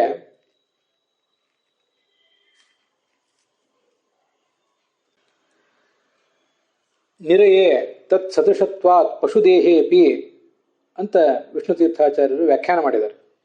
ನಿರಯ ಅಂದ್ರೆ ಎಕ್ಸಾಕ್ಟ್ಲಿ ನರಕ ಅಂತಾನೆ ಅಲ್ಲ, ನರಕಕ್ಕೆ ಸದೃಶವಾದಂಥ ಪಶು ದೇಹ, ಪಶು ಪಕ್ಷಾದಿ ದೇಹ ಅಂತ ಒಂದು ಹೀನವಾದ ಸ್ಥಿತಿ ಅಂತ ಅರ್ಥ. ಹಾಗಾದ್ರೆ ನಿರಯೇಷು ನಷ್ಟಾಹ ಅಂತ ವಿಷ್ಣು ಇಲ್ಲಿ ಈ ಶ್ಲೋಕದಲ್ಲಿ ಹೇಳುವುದೇನಿದೆ, ನಾವು ನರಕದಲ್ಲಿ ಬೇಕಾದರೂ ಹಾಳಾಗಿ ಹೋಗ್ಲಿಕ್ಕೆ ಸಿದ್ಧರಿದ್ದೇವೆ, ಅಲ್ಲಿ ನಷ್ಟರಾಗಿ ಹೋಗ್ಲಿಕ್ಕೆ ಸಿದ್ಧರಿದ್ದೀವಿ ಅಂತ ಅವ್ರು ಹೇಳುವುದೇನಿದೆ, ಅಲ್ಲಿ ಆ ಶ್ಲೋಕಕ್ಕೆ ಅನುಸಾರವಾಗಿ ಈ ಎಂಥ ಯಾವುದೇ ಒಂದು ಹೀನ ಸ್ಥಿತಿ, ಕೆಲವು ಬಾರಿ ದೇವತೆಗಳಿಗೂ ಕೂಡ ಅಂಥ ಒಂದು ಸ್ಥಿತಿ ಬರಬಾರದಂತಿಲ್ಲ. ಬ್ರಹ್ಮಸೂತ್ರ ಭಾಷ್ಯ ಹಾಗೊಂದು ಕಡೆ ಹೇಳ್ತದೆ, ಶ್ವಪಚಾದಪಿ ಕಷ್ಟತ್ವಂ ಬ್ರಹ್ಮೇಶಾನಾದಯ ಸುರಾಹ ತಥೈವ ಅಚ್ಯುತ ಯಾಂತ್ಯೇವ ಯದೈವತ್ವಂ ಪರಾಂಗುಖ ಅಂತ. ಈ ಚತುರ್ಮುಖ ಮೊದಲಾದ ದೇವತೆಗಳು ಕೂಡ ಯಾರೋ ನಿಮ್ಮಂಥವ್ರಲ್ಲ. ಭಗವಂತನ ಅನುಗ್ರಹ ಅವ್ರಿಗೇನಾದ್ರೂ ಆಗದೆ ಹೋದ್ರೆ ಅಥವಾ ಭಗವಂತನ ಅನುಗ್ರಹ ತಪ್ಪಿದರೆ, ಭಗವಂತನೇ ನಿನ್ನ ಅನುಗ್ರಹ ತಪ್ಪಿದರೆ ಅಲ್ಲಿ ಬರ್ತಿರುವ ವಿಷಯ ಅದು. ಬ್ರಹ್ಮೇಶಾನಾದಯ ಸುರ, ಚತುರ್ಮುಖ ಬ್ರಹ್ಮ, ರುದ್ರ ಮೊದಲಾದ ದೇವತೆಗಳು ಕೂಡ ಸ್ವಪಚಾದಪಿ ಕಷ್ಟತ್ವ, ತೀರಾ ಅಸಂಸ್ಕೃತನಾದ ಅಧಾರ್ಮಿಕನಾದ ನೀಚ ಮನುಷ್ಯ ಏನಿರ್ತಾನೆ ಅವನಿಗಿಂತ ಹೆಚ್ಚಿನ ಹೀನವಾದ ಸ್ಥಿತಿಯನ್ನು ಪಡೆದು ಬಿಡ್ತಾರೆ. ಅದು ಭಗವಂತನ ಮಹಿಮೆಯನ್ನು ತೋರಿಸುವಂಥ, ಭಗವಂತನ ಸ್ವಾತಂತ್ರ್ಯವನ್ನು ತೋರಿಸುವಂಥ ಒಂದು ಶ್ಲೋಕ ಅದು. ತಥೈವ ಅಚ್ಯುತಯಾಂತೇವ ಯದೈವತ್ವಂ ಪರಾಂಗುಖ ಅಂತ. ಭಗವಂತನ ಅನುಗ್ರಹ ತಪ್ಪಿದರೆ, ಅವನ ಕರುಣೆ ತಪ್ಪಿದರೆ ಹೀಗಾಗಬಹುದು ಅಂತ ಹೀಗದರ ಅರ್ಥ. ಹಾಗೆ ಭಗವಂತನ ನಿನ್ನ ಅನುಗ್ರಹ ತಪ್ಪಿದರೆ, ಸನಕಾದಿಗಳು ಹೇಳ್ತಾ ಇದ್ದಾರೆ, ನಾವು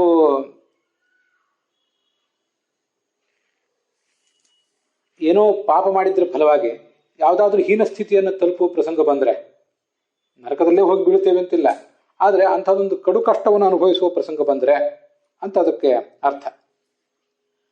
ನಾವು ಇದನ್ನ ಕನ್ನಡದಲ್ಲಿ ಹಾಳಾಗಿ ಹೋಗುವಂತಿರ್ತೀವಿ. ಹಾಳಾಗಿ ಹೋಗು ಅಂದರೆ ಒಂದು ನಿಂದನೆ ಮಾಡುವ ಶಬ್ದ ಅಷ್ಟೆ. ಇಂಗ್ಲೀಷ್ನಲ್ಲೂ ಕೂಡ ಗೋ ಟು ಹೆಲ್ ಅಂತೆಲ್ಲ ಹೀಗೆ ಹೇಳ್ತಿರ್ತಾರೆ. What the hell it is ಅಂತ ಕೇಳ್ತಾರೆ. ಇದೇನು ಹೊಲಸು, ಇದೇನು ನರಕ ಅಂತ. ಅದೆಲ್ಲ ದುಃಖ ಸ್ಥಿತಿ, ದುಸ್ಥಿತಿ. ಎಕ್ಸಾಕ್ಟ್ಲಿ ಅದು ನರಕ, ಅದ್ಯಾವುದು ಪಾಪಿಗಳನ್ನು ಎಲ್ಲಿ ತಗೊಂಡು ಹೋಗಿ ಕಷ್ಟಕ್ಕೆ ಈಡು ಮಾಡ್ತಾರೆ ಅಂಥದೇ ಅರ್ಥ ಅಂತ ಅರ್ಥ ಅಲ್ಲ. ಅಂಥದೇ ದೇಹ ಅಂತ, ಅಂಥದೇ ಸ್ಥಿತಿ ಅಂತ ಲೋಕ ಅಂತ ಅರ್ಥ ಅಲ್ಲ. ಅಂಥದ್ದೊಂದು ಹೀನವಾದ ಸ್ಥಿತಿ ಅಂತ ಅದರ ತಾತ್ಪರ್ಯವನ್ನು ನಾವು ತಿಳ್ಕೊಳ್ಬಹುದು. ಹೀಗೆ ನಿರಯೇಶು ನಷ್ಟಾಹ ಅಂದರೆ ಆ ಅಭಿಪ್ರಾಯವನ್ನು ನಾವಿಲ್ಲಿ ತಿಳ್ಕೊಳ್ಬೋದು. ಆದರೆ ನಮ್ಮದೊಂದು ನಿಬಂಧನೆ ಇದೆ. ನಮ್ಮ ಮನಸ್ಸು ನಿನ್ನ ಪಾದಕಮಲದಲ್ಲಿ ಆಸಕ್ತವಾಗಿರಬೇಕು. ನಮ್ಮ ಮಾತು ನಿನ್ನ ಪಾದಕಮಲಗಳನ್ನು ಅಲಂಕರಿಸಬೇಕು. ಇಲ್ಲಿ ಪಾದಕಮಲಗಳನ್ನು ಅಲಂಕರಿಸಬೇಕು ಅಂತಿದೆಯಲ್ಲ, ನನಗೆ ಇದೇ ಭಾಗವತ್ ಸಾರೋದ್ಧಾರದಲ್ಲಿ ಹಿಂದೊಂದು ಶ್ಲೋಕ ಬಂದಿತ್ತು, ಅದು ನೆನಪಿಗೆ ಬರ್ತದೆ. ಭೂತೈರ್ ಮಹದ್ಭಿರ್ಯೈಮಾಃ ಪುರೋ ವಿಭುಃ ನಿರ್ಮಾಯಶೈತೆ ಯದಮೀಷು ಪೂರುಷಃ ಭುಂಕ್ತೆ ಗುಣಾನ್ ಷೋಡಶ ಷೋಡಶಾತ್ಮಕಃ ಸೋಲಂಕೃಷಿಷ್ಟ ಭಗವಾನ್ ವಚಾಂಸಿ ಮೇ ಅಂತ. ಪುರುಷ ಶಬ್ದವಾಚ್ಯನಾದ ಈ ಭಗವಂತ ಸಹ ಅಲಂಕೃಷಿಷ್ಟ ಭಗವಾನ್ ವಚಾಂಸಿ ಮೇ, ಅವನು ನನ್ನ ಮಾತನ್ನು ಅಲಂಕರಿಸಲಿ ಅಂತ. ಆ ಶ್ಲೋಕ ಏನು ಹೇಳಿದೆ ಅಂದರೆ, ಭಗವಂತ ನನ್ನ ಮಾತನ್ನು ಅಲಂಕರಿಸಲಿ. ಇಲ್ಲಿ ಹೇಳ್ತದೆ ನನ್ನ ಮಾತು ಭಗವಂತನ ಪಾದಕಮಲವನ್ನು ಅಲಂಕರಿಸಲಿ ಅಂತ. ಎರಡೂ ಪ್ರಾರ್ಥನೆಗಳು ಯುಕ್ತವೇ. ಭಗವಂತ ಅವನು ಎಲ್ಲದಕ್ಕೂ ಅಲಂಕಾರ ಪ್ರಾಯ. ಭಗವಂತ ಹೃದಯದೊಳಗಿದ್ರೆ ಹೃದಯಕ್ಕೆ ಶೋಭೆ, ನಮ್ಮ ಮಾತಿನೊಳಗಿದ್ರೆ ಮಾತಿಗೆ ಶೋಭೆ, ನಮ್ಮ ಮನಸ್ಸಿನಲ್ಲಿದ್ದರೆ ಮನಸ್ಸಿಗೆ ಶೋಭೆ. ಹಾಗೆ ಭಗವಂತ ನಮ್ಮ ಮಾತನ್ನು ಅಲಂಕರಿಸಲಿ, ಸಹ ಅಲಂಕೃಷಿಷ್ಟ ಭಗವಾನ್ ವಚಾಂಸಿಮೆ ಅಂತ ಅಲ್ಲಿ ಪ್ರಾರ್ಥನೆ ಮಾಡುವುದು ಉಚಿತನೇ. ಅವನು ಸನ್ನಿಹಿತನಾಗಿರಲಿ, ಅಲ್ಲಿ ನಮ್ಮ ಮಾತಿನಲ್ಲಿ ಸನ್ನಿಹಿತನಾಗಿರಲಿ, ಸರಿಯಾದ ಮಾತನಾಡಿಸಲಿ ಅಂತ ಅಲ್ಲಿ ತಾತ್ಪರ್ಯ. ನಮ್ಮ ಮಾತು ಯಾರ್ಯಾರನ್ನು ಕ್ಷುದ್ರರಾದ ಸ್ತ್ರೀ ಪುರುಷರನ್ನ ಮತ್ತಾರು ಅಧಿಕಾರಸ್ಥರನ್ನೆಲ್ಲ ಓಲೈಸುವ ಪ್ರಯತ್ನ ಮಾಡುವ ಬದಲು ಭಗವಂತನ ಪಾದಕಮಲಗಳನ್ನು ಅಲಂಕರಿಸಲಿ. ಈ ಎರಡೂ ಪ್ರಾರ್ಥನೆಯನ್ನು ನಾವು ಮಾಡಬೇಕು. ವಾಚಶ್ಚನ ಸ್ತುರಸಿವತ್ ಇದಿ ತೀಂಗ್ರಿ ಶೋಭಾಹ. ಭಗವಂತನೇ ನಮ್ಮ ವಾಣಿ ನಿನ್ನ ಪಾದಕಮಲವನ್ನು ಅಲಂಕರಿಸಲಿ ಅಂತಲೂ ಪ್ರಾರ್ಥನೆ ಮಾಡಬೇಕು. ನೀನು ನಮ್ಮ ಮಾತಿನಲ್ಲಿ ಬಂದು ಅಲಂಕಾರ ಪ್ರಾಯನಾಗಿ ಕೂತಿರುವ, ಆ ಮಾತಿಗೊಂದು ಶೋಭೆ ಬರಲಿ, ಮಾತಿಗೊಂದು ತೂಕ ಬರಲಿ ಅಂತ ಆ ಭಗವಂತನನ್ನ ಹಾಗೆ ಪ್ರಾರ್ಥನೆ ಮಾಡಬೇಕು. ಪೂರಿಯೇತತೆ ಯದಿ ಗುಣೈಹಿ ಗುಣಗಣೈಹಿ ಯದಿ ಕರ್ಣರಂಧ್ರ. ನಮ್ಮ ಈ ಕಿವಿ ಅಂತ ಅನ್ನೋದು ನಿನ್ನ ಗುಣಗಣಗಳಿಂದ ತುಂಬಲಿ ಅಂತದೆ. ಗುಣಗಣಗಳಿಂದ ತುಂಬಲಿ ಅಂತ ಹೇಳುವುದೇನಿದೆ ಇಲ್ಲಿ ಹೀಗೆ ವ್ಯಾಖ್ಯಾನ ಮಾಡಬೇಕು ಅಂತ ಕಾಣಿಸ್ತು ನನಗೆ. ಅದನ್ನು ನಾರಾಯಣ ಶಬ್ದದ ಅರ್ಥವನ್ನು ಅದು ಹೇಳುತ್ತದೆ. ನಾರಾಯಣ ಅಂದ್ರೆ ಅರ ಅಂದ್ರೆ ದೋಷ, ನಾರ ಅಂದ್ರೆ ಗುಣ, ನಾರಾಯಣ ಅಂದ್ರೆ ಗುಣಗಣ ಪೂರ್ಣನಾದವನು ಅಂತ ನಮ್ಗೆ ಅರ್ಥ ಗೊತ್ತಿದ್ದೇ ಇದೆ. ಹಾಗಾಗಿ ನಮ್ಮ ಕಿವಿ ನಿನ್ನ ಗುಣಗಣಗಳಿಂದ ತುಂಬಲಿ ಅಂದ್ರೆ ನಾರಾಯಣ ಶಬ್ದಾರ್ಥದಿಂದ ನಮ್ಮ ಕಿವಿ ತುಂಬಲಿ. ಗುಣಗಣ ಪೂರ್ಣನಾದ ನಿನ್ನ ನಾಮ ನಮ್ಮ ಕಿವಿಗೆ ಯಾವತ್ತೂ ಕೂಡ ಬಂದು ತಲುಪ್ತಾ ಇರಲಿ ಅಂತ ಅದಕ್ಕೆ ಅರ್ಥ. ಅದು ಯಾಕೆ ಹಾಗೆ ಅರ್ಥ ಮಾಡಿಕೊಂಡೆ ಅಂದರೆ, ಆಲೋಡ್ಯ ಸರ್ವಶಾಸ್ತ್ರಾಣಿ ವಿಚಾರ್ಯ ಪುನಃ ಪುನಃ ಇದಮೇಕಂ ಸುನಿಷ್ಪನ್ನಂ ಧ್ಯೇಯೋ ನಾರಾಯಣ ಸದಾ. ಮಹಾಭಾರತದಲ್ಲಿ ಅನುಶಾಸನ ಪರ್ವದಲ್ಲಿ ಬರುವಂತಹ ಮಾತು. ಆಚಾರ್ಯರ ಭಾಗವತ ತಾತ್ಪರ್ಯದಲ್ಲಿ ಅದನ್ನ ಸರ್ವಮೂಲದಲ್ಲಿ ಉದ್ಧರಿಸಿದ್ದಾರೆ. ಸರ್ವಶಾಸ್ತ್ರಾಣಿ, ಆಲೋಡ್ಯ ಸರ್ವಶಾಸ್ತ್ರಾಣಿ, ಎಲ್ಲಾ ಶಾಸ್ತ್ರಗಳನ್ನು ಕೂಡ ಶ್ರವಣ ಮಾಡಿ ಅದನ್ನೆಲ್ಲ ವಿಮರ್ಶೆ ಮಾಡಿ ಪ್ರವಚನ ಮಾಡಿದ ಮೇಲೆ, ವಿಚಾರಿಸ ಪುನಃ ಪುನಃ ಇಷ್ಟೆಲ್ಲ ಮಾಡಿದ ಮೇಲೆ ನನಗೇನು ಅನಿಸ್ತು, ಇದಮೇಕಂ ಸುನಿಷ್ಪನ್ನಂ, ಸಕಲ ಶಾಸ್ತ್ರಗಳ ಸಾರ ಇದು ನನಗೆ ಅಂತ ಗೊತ್ತಾಯ್ತು. ಧ್ಯೇಯೋ ನಾರಾಯಣ ಸದಾ, ಸದಾ ಯಾವಾಗಲೂ, ಸುಖದಲ್ಲಿದ್ದಾಗಲೂ ದುಃಖದಲ್ಲಿದ್ದಾಗಲೂ, ಸುಖ ಆಗಲಿ ಬಹು ದುಃಖವಾಗಲಿ ನೀನು ನಮಗೆ ಸಖ ಆಗಿರು ಅಂತ ಭಗವಂತನನ್ನ ಪ್ರಾರ್ಥಿಸಬೇಕು. ಹೀಗೆ ಧ್ಯೇಯೋ ನಾರಾಯಣ ಸದಾ, ಭಗವಂತನನ್ನ ಸದಾ ಯಾವಾಗಲೂ ಕೂಡ ಗುಣಗಣ ಪರಿಪೂರ್ಣ ಅಂತ ಧ್ಯಾನ ಮಾಡಬೇಕು. ಸದಾ, ಸದಾ ಅನ್ನೋ ಮಾತಿಗೆ ಅಷ್ಟು ತುಂಬ ವ್ಯಾಪಕವಾದ ಅರ್ಥ ಇದೆ. ಸುಖ ಆಗಲಿ ದುಃಖ ಆಗಲಿ, ಶಾಸ್ತ್ರ ನಿಮ್ಗೆ ಅರ್ಥ ಆಗಲಿ ಬಿಡಲಿ, ಭಗವಂತನ ಗುಣಪೂರ್ಣ ಅಂತ ಉಪಾಸನೆ ಮಾಡ್ರಿ, ಅದರಿಂದ ಏನು ಕಷ್ಟ ಇದೆ. ಅಲ್ಲೇ ಮುಂದೆ ಮತ್ತೊಂದು ಶ್ಲೋಕ ಇದೆ, ಆ ಶ್ಲೋಕನೂ ಕೂಡ ಅನೇಕ ಸರಿ ಹೇಳೇ ಇದ್ದೆ. ತಸ್ಮಾತ್ವಂ ಗಹನಾನ್ ಸರ್ವಾನ್ ತ್ಯಕ್ವಾ ಶಾಸ್ತ್ರಾರ್ಥ ವಿಸ್ತರಾನ್ ಅನನ್ಯಚೇತಾ ಧ್ಯಾಯಸ್ವ ನಾರಾಯಣ ಮಜಂ ವಿಭುಂ.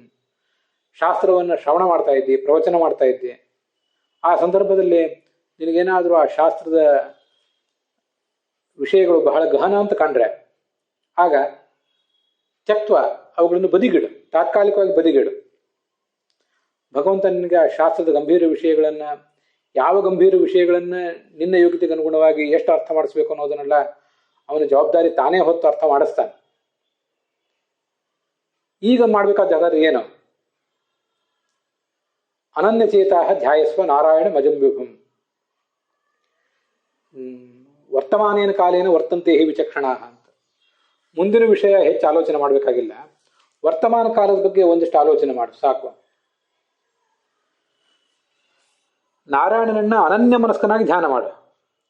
ನಾರಾಯಣನನ್ನ ಅನನ್ಯ ಮನಸ್ಕನಾಗಿ ಧ್ಯಾನ ಮಾಡುವುದು ಅಂದ್ರೆ ಹೀಗರ್ಥ, ಭಗವಂತನನ್ನ ಗುಣಗಣ ಪರಿಪೂರ್ಣ ಅಂತ ಅನನ್ಯ ಮನಸ್ಕನಾಗಿ ಧ್ಯಾನ ಮಾಡು. ಉಳಿದ ಶಾಸ್ತ್ರ ನಿನ್ಗೆ ಅರ್ಥ ಆಗಬಹುದು, ಆಗದೇ ಇರಬಹುದು. ಭಗವಂತನ ಅನೇಕ ಕ್ರಿಯೆಗಳ ಬಗ್ಗೆ ಅದ್ರ ಹಿನ್ನೆಲೆ ಮುನ್ನೆಲೆ ತಿಳಿಯದೆ ನೀನು ಕಳವಳಕ್ಕೊಳಗಾಗ್ಬೋದು, ಗೊಂದಲಕ್ಕೊಳಗಾಗ್ಬೋದು. ಅದೇನು ನಾನು ಪ್ರವಚನ ಮಾಡಿ ಏನು ಓದಿ ಏನು ಅರ್ಥ ಮಾಡ್ಕೊಂಡೇನು, ಏನು ಪ್ರವಚನ ಮಾಡಿ ಏನು ಅಂತೆಲ್ಲ ನನಗೆ ಗೊಂದಲ ಆಗ್ಬೋದು. ಪ್ರಹ್ಲಾದ ಹೇಳಿದ ಒಂದು ಶ್ಲೋಕ ನನಗೆ ಹೀಗೆ ನೆನಪಿಗೆ ಬರ್ತದೆ. ನೈತನ್ ಮನಸ್ತವ ಕಥಾಸು ವಿಕುಂಠನಾಥ ಸಂಪ್ರೀಯತೆ ದುರಿತ ದುಷ್ಟ ಮಸಾಧು ತೀವ್ರಂ ಕಾಮಾತುರಂ ಹರುಷ ಶೋಕ ಭಯೈಷಣಾರ್ಥಂ ತಸ್ಮಿನ್ ಕಥಂ ತವ ಗತಿಂ ವಿಮೃಶಾಮಿ ದೀನಃ. ನಾನೀಗ ಏನು ಮಾಡ್ಬೇಕಾದ್ರೂ, ಶ್ರವಣ ಮಾಡ್ಬೇಕಾದ್ರೂ, ಮನನ ಮಾಡ್ಬೇಕಾದ್ರೂ, ಧ್ಯಾನ ಮಾಡ್ಬೇಕಾದ್ರೂ, ಪ್ರವಚನ ಮಾಡ್ಬೇಕಾದ್ರೂ ನನ್ನ ಮನಸ್ಸಿನಿಂದ ಮಾಡ್ಬೇಕು. ಆದರೆ ನನ್ನ ಮನಸ್ಸಿಗೆ ನಿನ್ನ ವ್ಯಕ್ತಿತ್ವವನ್ನು ಆಲೋಚನೆ ಮಾಡುವಂತಹ ಶಕ್ತಿಯೇ ಇಲ್ಲದಂತಾಗಿದೆ. ಯಾಕೆಂದ್ರೆ ಇದಕ್ಕೊಂದು ಪ್ರೀತಿಯೇ ಇಲ್ಲ ನಿನ್ನ ವ್ಯಕ್ತಿತ್ವದ ಬಗ್ಗೆ, ನಿನ್ನ ಗುಣಗಣಗಳ ಬಗ್ಗೆ. ತವ ಕಥಾಸು ನ ಸಂಪ್ರೀಯತೆ, ನಿನ್ನ ಬಗ್ಗೆ ಕೇಳಬೇಕು ಅಂತ ಅನಿಸ್ತಾ ಇಲ್ಲ ಅದಕ್ಕೆ. ಯಾಕೆ ಅಂದ್ರೆ ದುರಿತ ದುಷ್ಟಂ, ನಾನಾ ಥರದ ವಿಘ್ನಗಳು ನನ್ನ ಸುತ್ತಮುತ್ತಲು. ಅಸಾಧು, ಈ ಮನಸ್ಸೇ ಕೆಟ್ಟ ದುರುಳ ಮನಸ್ಸಿದು. ತೀವ್ರಂ, ತೀವ್ರವಾಗಿ ಹೊರಗೆ ಓಡಿ ಹೋಗ್ತಾ ಇದೆ, ಒಳಗೆ ನಿಲ್ತಾನೇ ಇಲ್ಲ. ಕಾಮಾತುರಂ, ನಾನಾ ಥರದ ಬಯಕೆಗಳು ಬೇರೆ ಇದಕ್ಕೆ ತೊಂದರೆ ಕೊಡ್ತಾ ಇವೆ. ಹರುಷ ಶೋಕ ಭಯೈಷಣಾರ್ಥಂ, ಒಂದು ಬಾರಿ ಸಂತೋಷ, ಮತ್ತೊಂದು ಬಾರಿ ದುಃಖ, ಮತ್ತೊಂದು ಬಾರಿ ಭಯ, ಹೀಗೆಲ್ಲ ಈ ಮನಸ್ಸನ್ನ ಬೆನ್ನಟ್ಟಿವೆ. ತಸ್ಮಿನ್ ಕಥಂ ತವಗತಿಂ ವಿಮೃಶಾಮಿ ದೀನಃ. ಇಂಥ ಮನಸ್ಸನ್ನು ಕಟ್ಟಿಕೊಂಡು ಈ ಸಂಸಾರಾವಸ್ಥೆಯಲ್ಲಿ ನಾನಿದ್ದವನು ಮನಸ್ಸನ್ನು ಬಿಡ್ಲಿಕ್ಕೆ ಸಾಧ್ಯ ಇಲ್ಲ. ಈಗ ಆ ಮನಸ್ಸಿನಿಂದ ನಾನೇನು ನಿನ್ನ ಕಥೆಯನ್ನ ವಿಮರ್ಶೆ ಮಾಡಲಿ? ನಾನು ಅದನ್ನು ಹೇಳಿದ್ದೆ, ನಾನು ವೈಯಕ್ತಿಕ ಅನುಸಂಧಾನಕ್ಕಾಗಿ ಕಥಂ ಜಾನಾಮಿ, ತಿಳಿಯುವುದು ಹೇಗೆ? ಕಥಂ ತರಾಂ ವಿಮರ್ಶಾಮಿ ಅಂದ್ರೆ ಮನನ ಮಾಡೋದು ಹೇಗೆ? ತಿಳಿಲಿಕ್ಕೆ ಆಗಲಿಲ್ಲ, ಅದರಿಂದ ಮನನ ಮಾಡೋದು ಹೇಗೆ? ಕಥಂತರಾಂ, ಕಥಂ ತಮಾಂ ಅಂತ ಮೂರು. ಅದು ಈ ತರ ತಮ ಅನ್ನೋ ಪ್ರತ್ಯಯಗಳನ್ನು ಒಳಗೊಂಡದ್ದು. ನನಗೆ ತಿಳ್ಕೊಳ್ಳಿಕ್ಕೆ ಆಗ್ತಿಲ್ಲ, ಆದ್ರಿಂದ ಮನನ ಮಾಡುವುದು ಹೇಗೆ? ಮನನ ಮಾಡಲಿಕ್ಕೆ ಆಗ್ತಿಲ್ಲ, ಆದ್ರಿಂದ ಇನ್ನೊಬ್ಬರಿಗೆ ಅದನ್ನು ಪ್ರವಚನ ಮಾಡುವುದು ಹೇಗೆ? ಕಥಂತರಾಂ ಕಥಂ ತಮಾಂ. ಕಥಂ ಜಾನಾಮಿ, ಹೇಗೆ ತಿಳಿಯಲಿ? ಕಥಂತರಾಂ ವಿಮರ್ಶಾಮಿ, ಮನನ ಮಾಡುವುದಾದರೂ ಹೇಗೆ? ಕಥಂ ತಮಾಂ ಪ್ರವಕ್ಷ್ಯಾಮಿ, ಇನ್ನು ಪ್ರವಚನ ಮಾಡುವುದಾದರೂ ಹೇಗೆ ಅಂತ ಇಷ್ಟೆಲ್ಲ ಸಮಸ್ಯೆಗಳು ನನ್ನ ಕಾಡ್ತಾ ಇವೆ ಅಂತ ಪ್ರಹ್ಲಾದ ಹೇಳಿದೊಂದು ಮಾತಿದೆ. ಹೀಗಿಷ್ಟೆಲ್ಲ ನನಗೆ ಸಮಸ್ಯೆಗಳಿವೆ. ಶಾಸ್ತ್ರ ನನಗೆ ಬಹಳ ಗಹನವಾಗಿ ಕಾಣಿಸ್ತಾ ಇದೆ. ಅವಾಗ ಏನ್ ಮಾಡ್ಬೇಕು? ಧ್ಯೇಯೋ ನಾರಾಯಣ ಸದಾ, ಭಗವಂತನನ್ನ ನಾರಾಯಣ ಗುಣಗಣ ಪರಿಪೂರ್ಣ ಅಂತ ಅಷ್ಟು ತಿಳ್ಕೊಳ್ಳಿ. ಉಳಿದ ಶಾಸ್ತ್ರೀಯ ವಿಷಯಗಳು ಎಷ್ಟೇ ಕಷ್ಟ ಅಂತ ಕಂಡ್ರು ಕೂಡ, ಅದೇನೇ ಸಮಸ್ಯೆ ಅಂತ ಕಂಡುಕೊಂಡ್ರು ಕೂಡ, ಗುಣಗಣ ಪರಿಪೂರ್ಣ ನಾರಾಯಣ ಅನ್ನೋ ವಿಷಯ ನಿನ್ನ ಕಿವಿಗೆ ಬಂದು ತಲುಪಲಿ. ಇಲ್ಲಿ ಇದನ್ನು ಹೇಳೋದು ಅದನ್ನೇ, ಈ ಪ್ರಕೃತ ಶ್ಲೋಕನೂ ಕೂಡ ಗುಣಗಣ ಪರಿಪೂರ್ಣ ನಾರಾಯಣ ಅನ್ನೋದು ನಿನ್ನ ಕಿವಿಗೆ ಬಂದು ತಲುಪಲಿ. ಭಗವಂತ ಗುಣಗಣ ಪರಿಪೂರ್ಣ ಅನ್ನೋದೊಂದು ನಿನ್ನ ಮನಸ್ಸಿಗೆ ಮನವರಿಕೆ ಆಗಲಿ. ಉಳಿದ ವಿಷಯಗಳು ಆಮೇಲೆ ಇರಲಿ. ಆದಿವ್ಯಾಧಿ ನಿಮಿತ್ತೇನೆ ವಿಕ್ಷಿಪ್ತ ಮನಸೋಪಿತು ಗುಣಾನಾಂ ಸ್ಮರಣಾಶಕ್ತ್ಯ ವಿಷ್ಣೋರ್ ಬ್ರಹ್ಮತ್ವಮೇವತ್ತು ಸ್ಮರ್ತವ್ಯ. ಮತ್ತು ಬ್ರಹ್ಮಸೂತ್ರ ಭಾಷೆ ಹೇಳುವುದು ಅದನ್ನೇ. ನಾನಾ ಥರದ ಮಾನಸಿಕ ರೋಗ, ದೈಹಿಕ ರೋಗ, ಆಧ್ಯಾತ್ಮಿಕ ರೋಗಗಳು ನಿನಗಿದ್ದಾಗ ಭಗವಂತನ ಗುಣಗಳನ್ನು ಸ್ಮರಿಸಲಿಕ್ಕೆ ಆಗದೆ ಹೋದ್ರೆ ಬ್ರಹ್ಮ ಅಂದ್ರೆ ದೊಡ್ಡವನು ಅಂತ ಅಷ್ಟಾದ್ರೂ ಉಪಾಸನೆ ಮಾಡು. ಅದನ್ನ ಮಾತ್ರ ಯಾವತ್ತೂ ಬಿಡಬೇಡ. ನಾನಾ ಕ್ಲೇಶ ಸಮಾಯುಕ್ತೋ ಪೇತಾವನ್ನೈವ ಸಂತೆರಿಯತ್ ಆತ್ಮೇತ್ಯವ ಸದೋಪಾಸ್ಯ. ಆತ್ಮ ಅಂತ ಈ ಭಗವಂತನನ್ನು ಮಾತ್ರ ಯಾವತ್ತೂ ಉಪಾಸಿಸ್ತಾನೆ ಇರಬೇಕು. ಎಂದೂ ಕೂಡ ಆತ್ಮತ್ವದ ಉಪಾಸನೆಯನ್ನು ಬಿಡಬಾರದು ಅಂತ ಬ್ರಹ್ಮಸೂತ್ರ ಭಾಷ್ಯದಲ್ಲಿ ಹೇಳುವುದು ಕೂಡ ಅದನ್ನೇ. ಆದ್ರಿಂದ ಗುಣಗಣೈಹಿ ಪೂರ್ಯೇತ ಅಂತ ಹೀಗೆ ಹೇಳುವುದರ ಅರ್ಥ, ಭಗವಂತನ ಆ ನಾರಾಯಣ ಶಬ್ದದ ಅರ್ಥ ಭಗವಂತ ಗುಣಪೂರ್ಣ ಎಂಬ ಸಂಗತಿ ಅದು ನನ್ನ ಕಿವಿಗೆ ಬಂದು ತಲುಪಲಿ. ಅದನ್ನ ನನ್ನ ಮನಸ್ಸಿಗೆ ಅದು ಮುಟ್ಟಲಿ. ಇನ್ನು ಹೀಗಿದ್ದಾಗ ನಿರಯ, ಅದೆಂಥ ಹೀನ ಸ್ಥಿತಿಯಲ್ಲಿ ನಾನಿದ್ರೂ ಕೂಡ ತೊಂದರೆ ಇಲ್ಲ. ನಮಗೆಲ್ಲ ಹೀನ ಸ್ಥಿತಿ ಅಂದರೆ ಸಂಸಾರಕ್ಕಿಂತ ಹೀನ ಸ್ಥಿತಿ ಮತ್ತೊಂದು ಯಾವುದೂ ಇಲ್ಲ. ಆಯಿತು, ಯಾವುದೋ ನಾನಾ ಥರದ ಪ್ರಾರಬ್ಧ ಕರ್ಮಗಳ ಫಲವಾಗಿ ಇಂಥ ಒಂದು ಹೀನ ಸ್ಥಿತಿಯಲ್ಲಿ ನಾವಿವತ್ತಿದ್ದೀವಿ. ಆದರೆ ಇಂತಹ ಹೀನ ಸ್ಥಿತಿಯಲ್ಲೂ ಇದಕ್ಕಿಂತಲೂ ಹೀನ ಸ್ಥಿತಿ ಬಂದರೂ ನಾವಲ್ಲಿ ಬೇಯಲಿಕ್ಕೆ ಸಿದ್ಧ ಇದ್ದೀವಿ. ಆದರೆ ನಮ್ಮ ಮನಸ್ಸು ನಿನ್ನ ಪಾದಕಮಲದಲ್ಲಿರಲಿ, ನನ್ನ ವಾಣಿ ನಿನ್ನ ಪಾದಕಮಲವನ್ನು ಅಲಂಕರಿಸಲಿ, ನೀನು ನನ್ನ ವಾಣಿಯನ್ನು ಅಲಂಕರಿಸುವಂತಲೂ ಪ್ರಾರ್ಥನೆ ಮಾಡಬೇಕು. ಹಾಗೆ ಕಿವಿಗೆ ನಾರಾಯಣ ನಾರಾಯಣ ಎಂಬ ಶಬ್ದ ಬಂದು ತಲುಪಲಿ, ಮನಸ್ಸು ನಾರಾಯಣ ಎಂಬ ಶಬ್ದದ ಅರ್ಥಗಳನ್ನು ಗ್ರಹಿಸಲಿ ಅಂತ ಹೀಗೆ ಭಗವಂತನನ್ನ ಪ್ರಾರ್ಥನೆ ಮಾಡಬೇಕು. ಅದು ನಾವು ಬೆಳೆಸ್ಕೊಳ್ಬೇಕಾದಂಥ ಒಂದು ಮನೋಭಾವ. ಯಾವಾಗಲೂ ಶಾಸ್ತ್ರದಲ್ಲಿ ಹೇಳ್ತಿರ್ತಾರೆ, ಮನಃಶಾಸ್ತ್ರದಲ್ಲಿ, ಮನೋವಿಶ್ಲೇಷಣಾ ಶಾಸ್ತ್ರದಲ್ಲೆಲ್ಲ ಅದನ್ನು ಹೇಳ್ತಿರ್ತಾರೆ.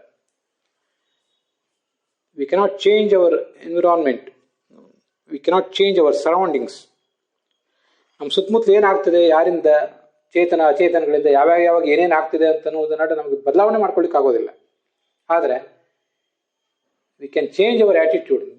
ಖಂಡಿತವಾಗಿಯೂ ನಾವು ನಮ್ಮ ಮನೋಭಾವವನ್ನು ಬದಲು ಮಾಡ್ಕೊಳ್ಬಹುದು ಅಂತ ಶಾಸ್ತ್ರ ಹೇಳಿದೆ.